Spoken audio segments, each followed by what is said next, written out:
जो समझदार पढ़े लिखे लोग होंगे ना, वो मेरी इस वीडियो को समझ जाएंगे। अस्सलाम वालेकुम गाइस, वेलकम टू वोटेक स्पोर्ट्स। तो आज हम बात करेंगे एक मेंटली इल पर्सन की, जिसका नाम है इरफान पठान।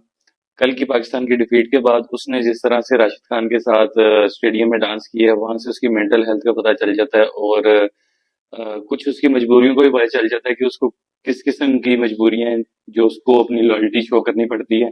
वो हम अच्छे से जानते हैं कि उसको क्या क्या मजबूरी है। मैं इस पे थोड़ी सी बात करूंगा, ज्यादा लंबी बात नहीं करूंगा, क्योंकि ये मेंटल हेल्थ है, इसका केस मैं ठीक नहीं कर सकता। मोस्टली इंडिया में काफी अच्छे अच्छे हॉस्पिटल्स हैं, तो उधर मेंटल असाइलम्स भी हैं, तो वो लोग इस कंडीशन को बेहतर जानते हैं, क्योंकि ये ऐसी कंडीशन है कि जैसे अमिताभ बच्चन का एक मीम चलता है, देखा आपने लापरवाही का नतीजा। देखा आपने लापरवाही का नतीजा है। तो वो सेम वही चीज है। ये ऐसी कंडीशन है जो क्यूरेबल नहीं है, मुझे नहीं लगता क्यूरेबल है। तो इनसे थोड़ा सा दूर रहना चाहिए, ऐसे मेंटली जो अनस्टेबल लोग होते हैं और साथ जिनको अपनी लॉयल्टी प्रूव करनी पड़ती है। ये भी इशू है, मैं इसको इतना मेंटली इल भी नहीं कह सकता। बात ये करूंगा मैं कि इंडियंस फैन, मुझे पता है कि वो पाकिस्तान टीम से किस तरह की वो, मोस्टली इंडियन फैन, सारे इंडियन फैन नहीं, काफी इंडियन फैंस अच्छे हैं, मेरे दोस्त भी हैं खुद के, लेकिन कुछ इंडियन फैंस ऐसे हैं जो नफरत की हद तक ना पाकिस्तान की, मतलब हद तक, एंड हद तक ना वो नफरत करते हैं पाकिस्तान से और पाकिस्तानी टीम से। तो मेरा उन लोगों से सवाल है कि कुछ जैसे आप लोग गालियां भी दे रहे होते हैं मेरी शॉर्ट्स या वीडियो पे आके, तो वो भी आपकी एजुकेशन का और आपकी भी मेंटल हेल्थ का बता रहा होता है। हालांकि मैंने कभी किसी को, किसी सोशल मीडिया पे इंडियन को या इंडियन टीम को गाली नहीं दी, लेकिन वो तरबियत की बात होती है। बात ये करूंगा कि जैसे आप लोग इसको सेलिब्रेट कर रहे हैं, ठीक है, वो आप लोगों की इंतहाई लेवल की नफरत का वो अंदाजा बताता है। साथ ऐसे लोगों, जिन लोगों ने लॉयलिटी प्रूव करनी होती है, उन लोगों का भी बताता है। इसकी तो मजबूरी समझी जा सकती है, लेकिन एक बात मेरी समझे, थोड़ा सा न्यूट्रल होके अगर आप लोग समझ सकते हैं, अगर आप में क्षमता है समझने की, तो अगर यही चीज इंडिया सेमीफाइनल या फाइनल में हारता है और रमीज राजा ये कर दे दूसरे कैप्टन, दूसरी टीम के कैप्टन के साथ, तो आप लोगों से बर्दाश्त होगा?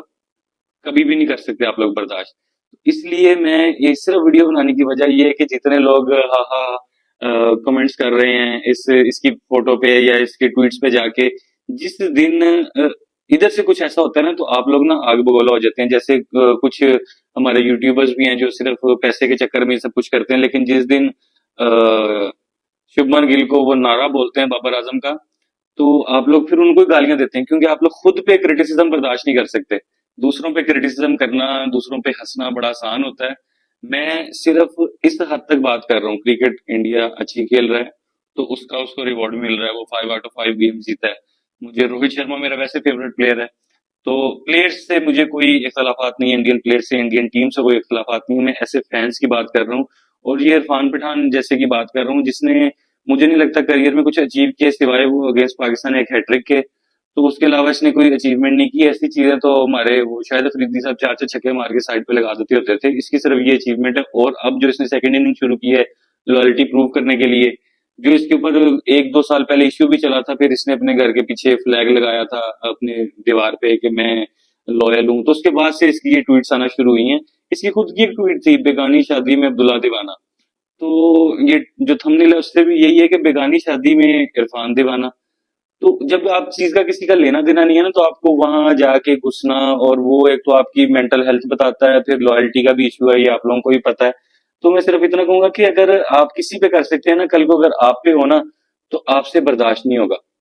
या तो अगर आप खुद के अंदर बर्दाश्त करने की हिम्मत पैदा करें इसको। सिर्फ इसने ये ट्वीट भी इसलिए की थी कि बेगानी शादी में अब्दुल्ला दीवाना के, जब आप लोग 170 इंग्लैंड ने आपको उठा के बाहर फेंका था, तो उस वक्त शायद इसने ये ट्वीट की थी। लेकिन अगर कोई पाकिस्तानी कमेंटेटर या रिप्रेजेंटेटर इंडिया को हराने वाले कैप्टन के साथ ये कर दे आप लोगों ने, तो उसे पता नहीं उसको जिंदा भी छोड़ेंगे कि नहीं। तो मेरा सिर्फ वीडियो बनाने का ये मतलब है कि अगर आप किसी पे हंस सकते हैं, कुछ कर सकते हैं, तो अपने अंदर इतनी ताकत रखें कि आप बर्दाश्त भी कर सकें। जो समझदार पढ़े लिखे लोग होंगे ना, वो मेरी इस वीडियो को समझ जाएंगे। मुझे उनको कोई कुछ समझाने की जरूरत नहीं है। लेकिन जो इस जैसे लोग हैं, जो मेंटली अनस्टेबल हैं, या जिन लोगों को लॉयल्टी प्रूव करनी है, वो लोग वो फिर गालियां देंगे। गालियां देने से आप लोग, मुझे कोई फर्क नहीं पड़ता, क्योंकि मेरी तरबियत ऐसी नहीं की। अल्लाह का शुक्र है मेरे माँ बाप ने कि मैं किसी को गालियां दूं जाके। आप लोगों की तरबियत का बताता है, आप लोगों के घर के कल्चर का बताता है कि आप लोग कैसे एनवायरनमेंट में आपका ब्रॉटअप हुआ है। तो ये सारी चीजें, वो सारी एक, जिस इंसान ने जो पूरी जिंदगी देखा हो ना, तो वो फिर उसको आके सोशल मीडिया पे वो फिर मुंह से बकवास करता है। तो मुझे कोई फर्क नहीं पड़ता, जो मेरे दिल में आता है मैं बोलूंगा और बोलता रहूंगा। जो समझने वाले होंगे वो समझ जाएंगे कि मैं क्या पॉइंट प्रूव करना चाह रहा हूँ, कि अगर आप पे बीतेगी तो आप लोगों से बर्दाश्त नहीं होगा। तो इसी के साथ इस वीडियो को यहीं पे एंड करते हैं। मिलते हैं किसी और वीडियो में, तब तक के लिए अल्लाह हाफिज, और सबको अल्लाह हाफिज।